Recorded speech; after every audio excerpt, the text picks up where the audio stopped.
I knew the day was going to be a complete disaster when the main server room hummed a low B flat instead of its usual C. You spend 22 years listening to fans spin and hard drives grind, and you start to hear the music of catastrophe before the first ticket even hits the help desk. I'm Wesley Patterson, 48 years old, and I've been keeping this company's digital heart beating since dial-up was still a thing. Started in the Navy working on shipboard computers, then moved into corporate IT when I got tired of eating MREs and sleeping on steel bunks. 22 years of keeping the lights on, servers running, and databases humming. I was elbow deep in a rack mount, cable ties between my teeth, smelling like ozone and static electricity when the door banged open. It wasn't the respectful knock of someone locked out of their email. It was the entitled slam of Italian leather shoes that probably cost more than my monthly mortgage payment. Enter Lance Patterson. Yeah, same last name, but we're not related. This guy's the owner's son, and his entire personality could be summed up by his crypto wallet balance and a hairline retreating faster than his work ethic. Trailing behind him, clinging to his arm like expensive jewelry, was her. Let's call her Crystal.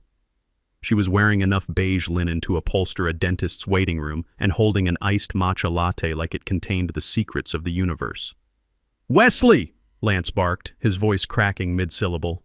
He was trying to sound authoritative but came across like a poodle yapping at a garbage truck. "We need to talk. Now!" I slowly extracted myself from the server rack, dusting off the gray lint that accumulates in these windowless caverns. I didn't rush. If there's one thing 22 years in IT teaches you, it's that panic is for people who don't have backups. Plus, I could smell trouble coming like a storm front moving in. I checked my watch. 10:14 a.m. My caffeine levels were critically low, and my patience was non-existent. "Morning, Lance," I said, keeping my voice flat as yesterday's soda. "Unless the building's on fire or your dad finally decided to upgrade us off Windows 7, I'm busy.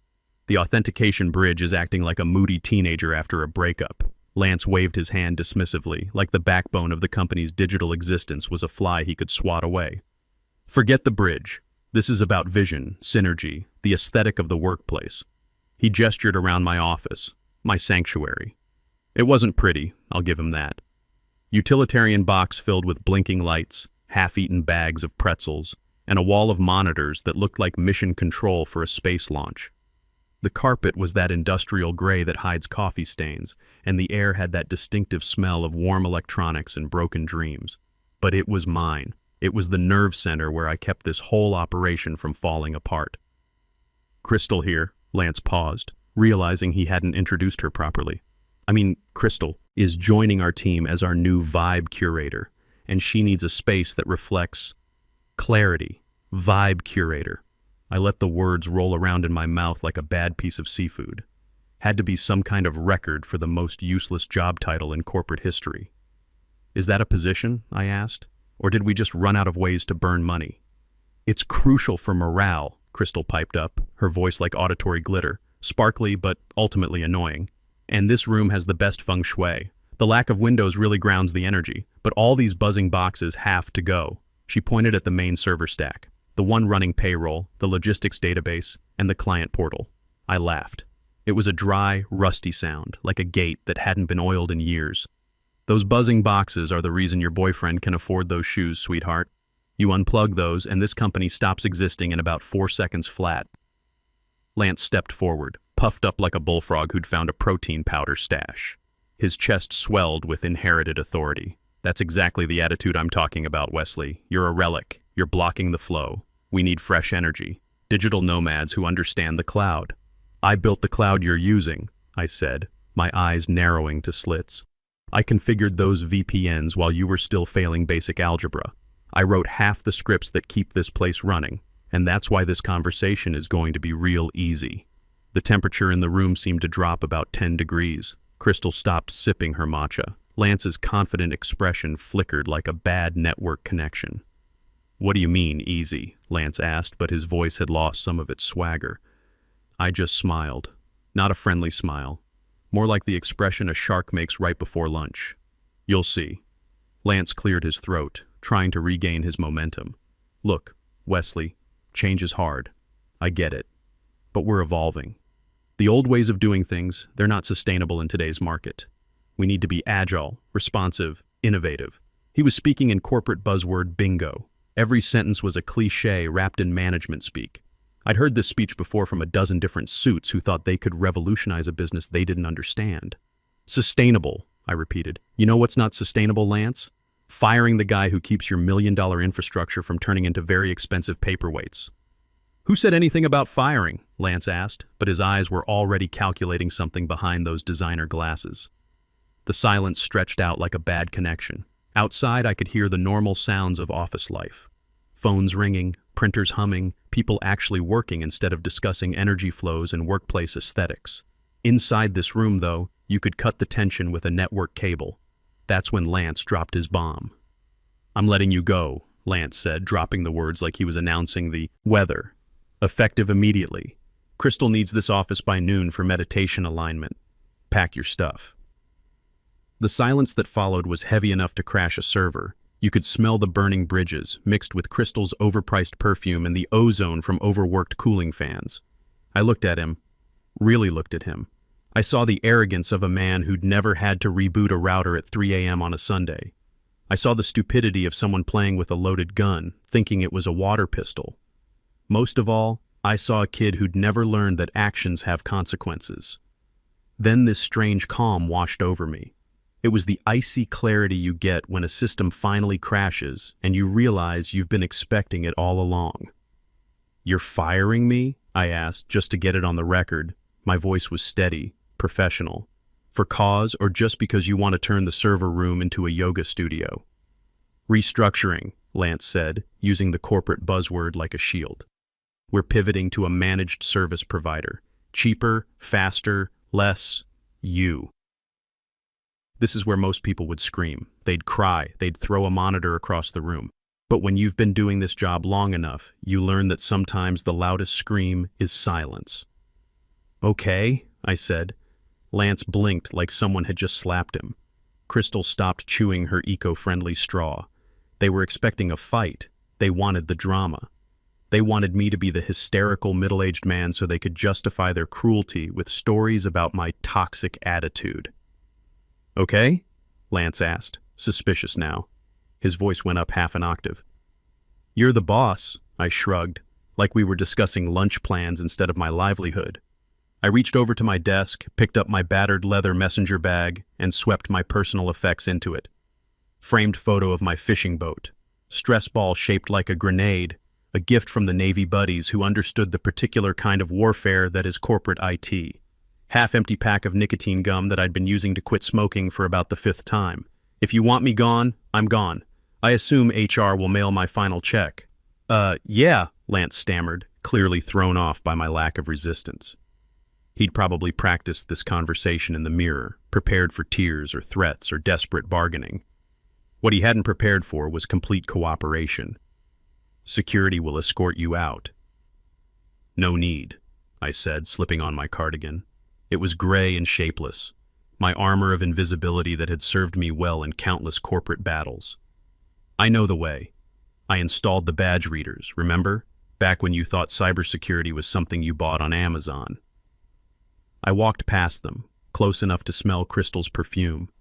Something floral and cloying, like a funeral home trying too hard to mask the smell of death. I paused at the door, hand on the handle.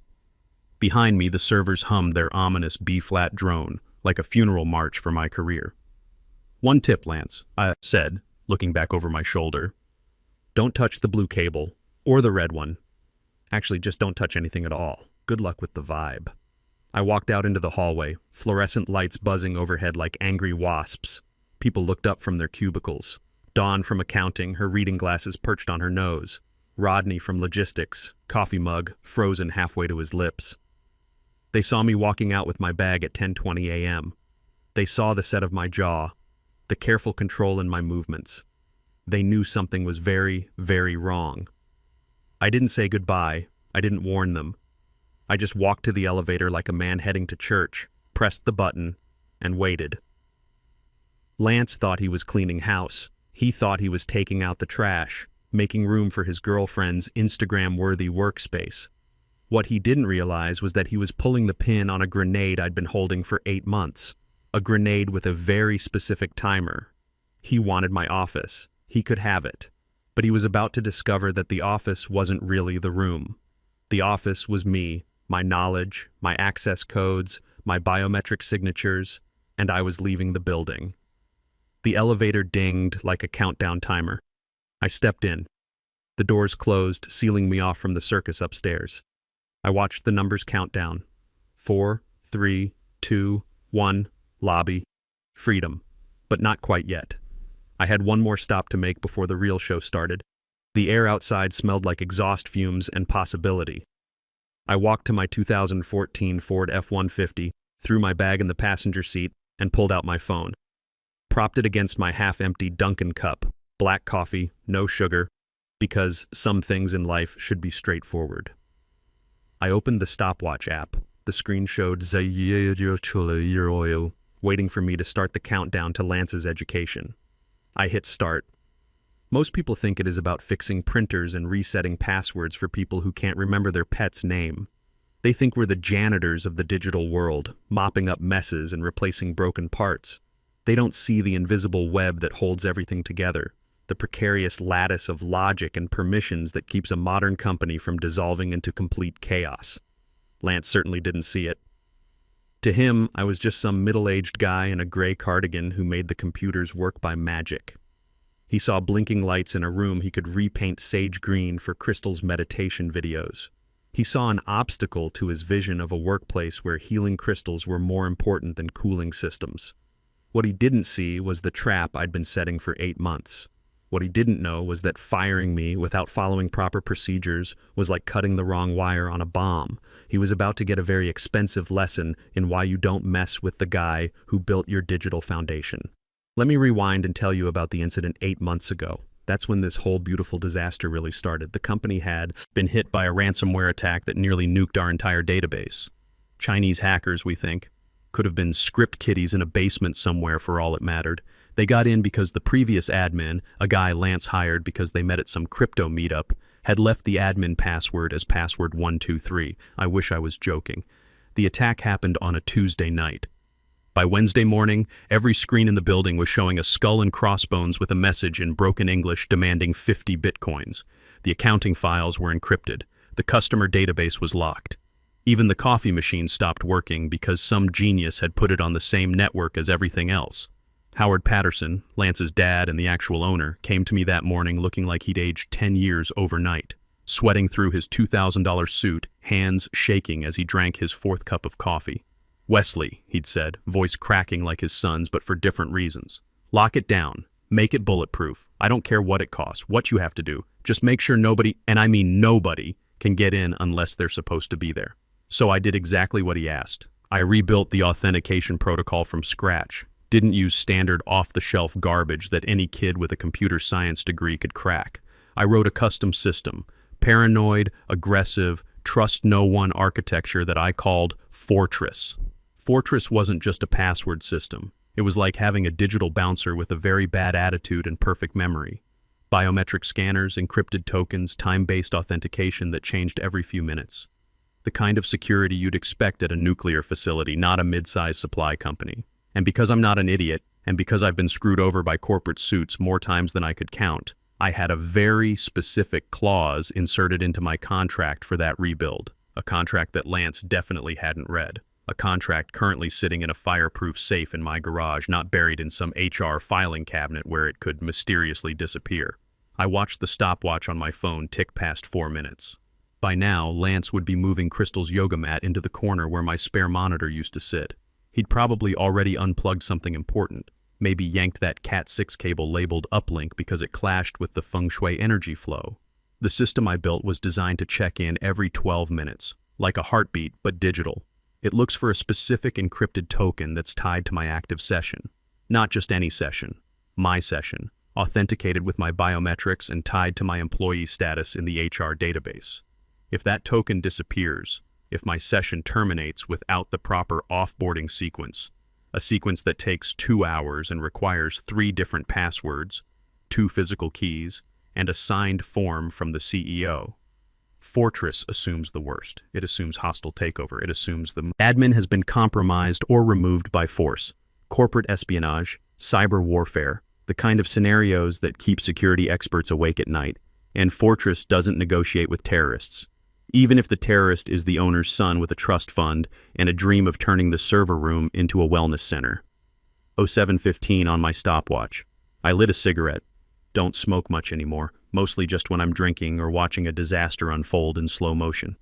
Today definitely qualified as disaster weather. I cracked the window and let the smoke curl out into the damp November air. From my truck I could see the office building, 3rd floor, my old window. I saw a silhouette moving behind the blinds. Lance, probably high-fiving himself for taking charge, for finally cleaning house and bringing some modern thinking to this old-fashioned company. He had no idea that the servers behind him were currently running their own countdown sequence, their own little doomsday clock, ticking towards zero with mathematical precision. You see, when Lance fired me, HR being the efficient little drones they are, immediately flipped my status to terminated in the payroll system. Standard procedure, clean and simple, just like Lance wanted. Here's the beautiful part, the part that was going to cost Lance more money than his car. I'd integrated the HR payroll status directly into the Fortress security protocol.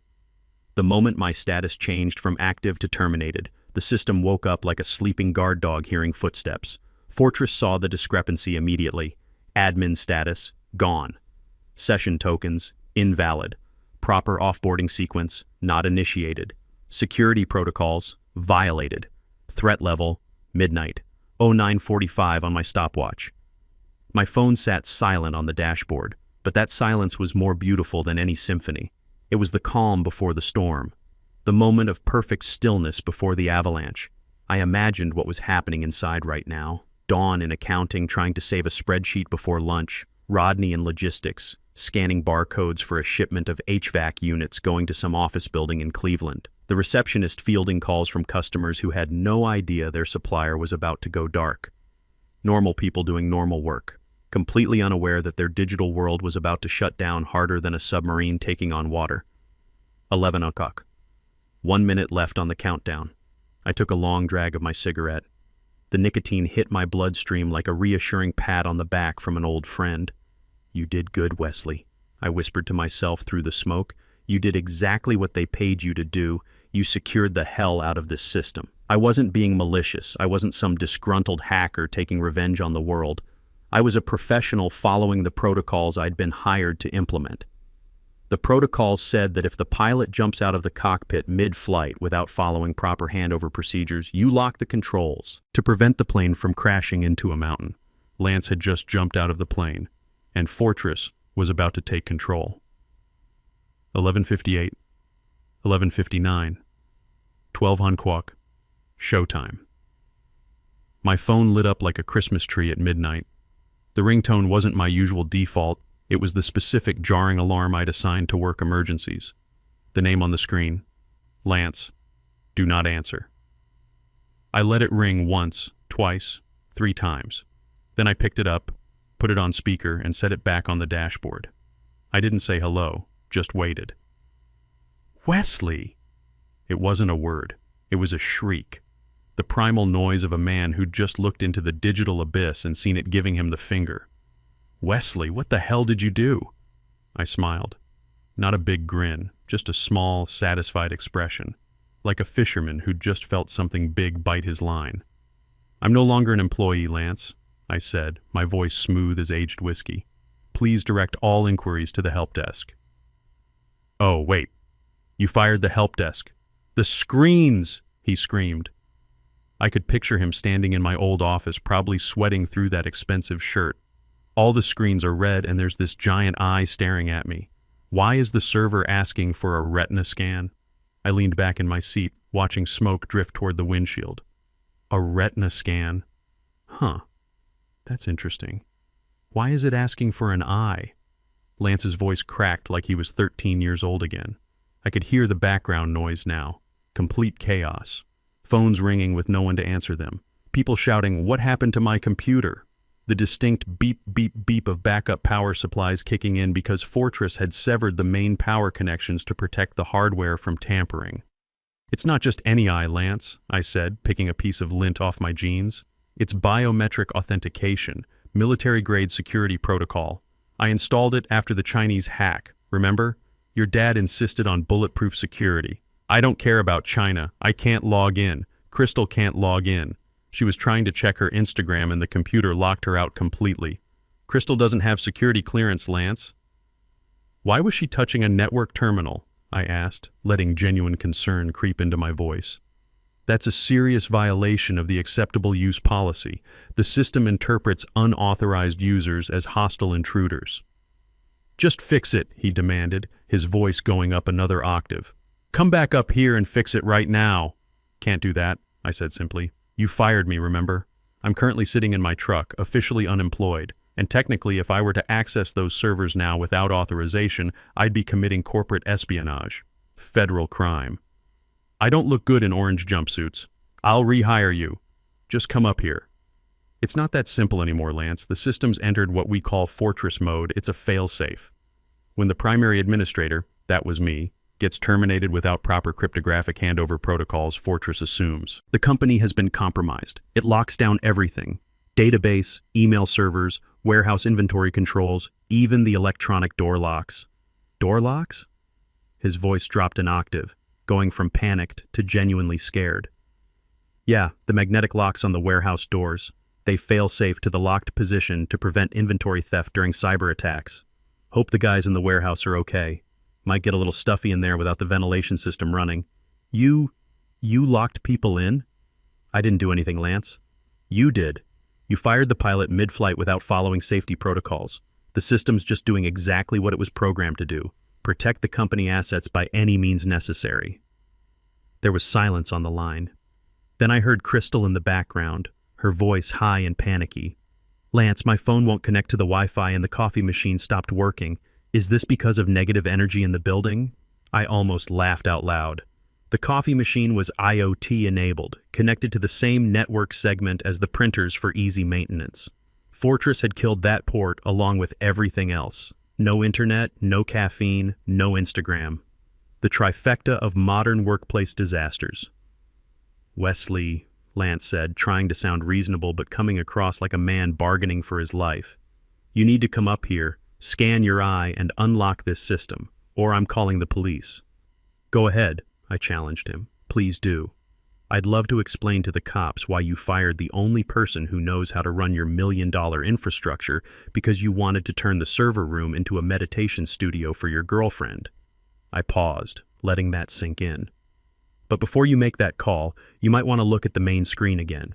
See that countdown timer? I heard shuffling, then a sharp intake of breath. It says 59 minutes remaining. What does that mean? That's the data purge failsafe, Lance. The what?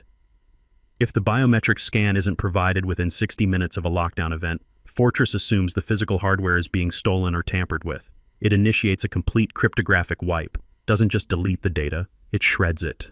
Overwrites every hard drive with random zeros 7 times over. Turns your client database, your accounts receivable, and your dad's precious intellectual property into expensive doorstops. You're bluffing, he whispered, but there was no conviction in his voice.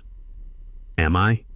You know how paranoid your dad got after that hack. He told me himself. If this company goes down, it goes down with all secrets intact. I was just following his direct orders. How do I stop it? You can't. Not without the authenticated biometrics of the senior systems administrator. That was me. But according to your HR department, I'm just another unemployed IT guy now. My Retina scan is no longer in the authorized user database. So we're screwed? You're screwed, I corrected him. I'm going to grab some lunch. Got a sudden craving for a burger and fries. Wait! Don't hang up. You've got 58 minutes, Lance. I suggest you call your father. Maybe Crystal can fix this with her healing crystals and positive vibes. I hung up and sat back in my seat.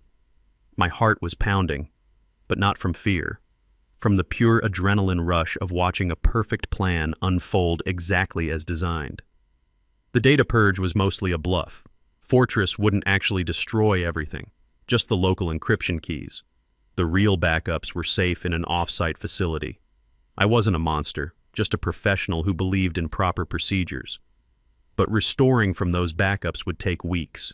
Weeks where they couldn't ship a single product or bill a single customer. Weeks of explaining to clients why their orders were delayed because the boss's son wanted better feng shui. I knew Lance wouldn't call his father immediately. Too proud, too stubborn. He'd try to fix it himself first, maybe call some more tech support services. He'd waste precious minutes trying to hack a system I'd designed to be unhackable. That was exactly what I was counting on. I put the truck in drive, but didn't go far. Just across the street to the strip mall where I parked in front of a Dollar General and settled in to watch the show. From here, I had a perfect view of the building where Lance was probably having the worst day of his privileged life. My phone buzzed again. This time it wasn't Lance, it was Dawn from accounting. I let it go to voicemail, then Rodney from logistics, also voicemail, then the main office number. They were starting to understand the scope of what had just happened. Time to make a phone call of my own. I scrolled through my contacts and found the number I needed, Howard Patterson's direct line, the real boss, the man who'd hired me to build an unbreakable system and who was about to discover that his son had just broken the one rule that couldn't be broken. The phone rang twice before he picked up. Howard, it's Wesley. We need to talk. And you're going to want to sit down for this conversation. Howard picked up on the second ring. Wesley? What the hell is going on? I've got 3 fire trucks in my parking lot and a traffic jam that's probably visible from space. Your son just violated federal labor law and DoD security protocols, I said, keeping my voice level. He fired the primary systems administrator without following proper offboarding procedures. Fortress interpreted it as a hostile takeover and locked down everything. There was a long pause. Then a sound I'd never heard from Howard Patterson before. Genuine fear. How bad is it? Bad enough that you've got warehouse workers locked in, trucks blocking highways, and about 12 minutes before the system starts wiping encryption keys. Your insurance company is going to love explaining this to the Department of Labor. Jesus Christ. I heard ice clinking in a glass. Howard was pouring himself something strong. What do you need? I need my job back. But not as an employee, Howard. Employees get fired because their office has good feng shui. I want to be Chief Information Officer, reporting directly to you. Contract basis, non-revocable for 12 months. Done. What else? Lance doesn't get to talk to me, email me, or look at me funny. He wants IT support. He submits a ticket like everyone else in the building. Also done. Anything else? $275 an hour, $8,000 monthly retainer. And Lance works loading dock for the next 6 months. He needs to learn what actual work looks like. Howard laughed, but it was a grim sound. You're expensive, Wesley. I'm cheaper than bankruptcy. Fair point. How long do I have? I checked my watch. 11 minutes until data purge. I can be there in 8. Drive fast. I hung up and started the truck. The drive back to the office felt different this time. When I left 2 hours ago, I was Wesley from IT, the guy in the gray cardigan who people only noticed when their printers jammed. Now I was a line item on the budget that cost more than a luxury car. The parking lot looked like a disaster movie. Fire trucks, police cars, and a news van that had somehow gotten wind of the story. I walked through the chaos like Moses parting the Red Sea, badge readers clicking open at my approach because Fortress still recognized my biometrics even in lockdown mode. Inside, the building was mayhem. Emergency lighting cast everything in hellish red. People stood around in groups, looking lost. Dawn from accounting spotted me first. Wesley! Thank God. Can you fix this? I just nodded and kept walking. Had work to do. Lance was standing in the hallway outside my office, looking like someone had kicked his dog and stolen his lunch money. His expensive shirt was soaked with sweat, his hair was a mess, and Crystal was nowhere to be seen. She dumped me, he said as I walked past. His voice was small, defeated. Right there in the parking lot. Said my aura was too chaotic for her personal brand. I stopped and looked at him, really looked at him. 2 hours ago, he'd been the king of his little corporate kingdom. Now he was just another employee who'd screwed up badly enough to make the local news. That's rough, Lance, I said. And I meant it. He was an idiot. But he was a human idiot. Maybe you can work on that aura while you're loading trucks. I walked into my office. My office. The servers were humming their distressed B-flat, red warning lights blinking like angry eyes. On the main monitor, Fortress lockdown, 09 minutes remaining. I sat down at my console, rolled my chair forward, and placed my chin on the biometric scanner rest. A beam of green light swept across my left retina, then my right. Biometric scan complete. Identity confirmed. Wesley Patterson, Chief Information Officer. Welcome back, Administrator. The screens shifted from angry red to calm blue. Cooling fans spun up to full speed. Across the building, I could hear the electronic locks clicking open, the ventilation system starting up, computers booting back to life. Fortress protocol disengaged. Normal operations resumed. Total downtime, 2 hours, 17 minutes. Estimated cost, $127,000 in lost productivity. Lance appeared in my doorway. "So, we're good now?" I spun around in my chair and looked at him. "We are good, Lance. You are banned from this room. You need IT support. You submit a ticket through the portal like everyone else, and you better hope I'm feeling helpful that day." By 2:30 p.m., the building had returned to something resembling normal, which is to say, everyone was frantically trying to catch up on 2 hours of lost work while pretending they hadn't just witnessed the most expensive corporate temper tantrum in company history. Howard arrived at 3 o'clock, walking straight to my office with a leather folder under his arm. He set it on my desk without a word, my new contract, already signed. Then he shook my hand like we'd just closed a major business deal, which, in a way, we had. "Lance will be in the warehouse tomorrow morning at 6 a.m., he said. "Rodney's going to teach him how to operate a forklift." I nodded. Good. Physical work builds character. And Crystal? Gone. Apparently my son's energy became incompatible with her vision the moment she realized he didn't actually run anything. Howard left, and I was alone with my humming servers and my new nameplate that someone had already placed on my desk. Wesley Patterson, Chief Information Officer. I leaned back in my chair and looked around my domain. It was still ugly.